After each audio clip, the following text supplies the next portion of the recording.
en dat ons 'n huis tot sy eer sal oprig, waar het hom behaag,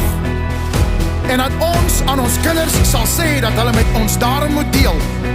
tot nagedagtenis, ook vir die opkomende geslagte.